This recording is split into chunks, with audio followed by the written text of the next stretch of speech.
Hello everybody and welcome. In this video I will show you how to change equalizer settings for the soundbar SONOS Arc Ultra. You have to start by opening the application. Now click on the settings icon at the right top. Then scroll down. Oh no, sorry. You should choose your speaker and then scroll down. And click on Equalizer. And right here we have two options to increase or lower the bass and treble.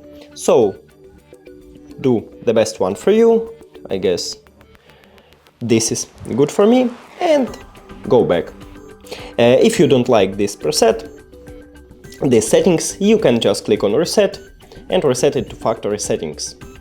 That's it. Thank you for watching this video. If you found it helpful, please consider subscribing to the channel and leave a like on the video. It's really important to us. See you later!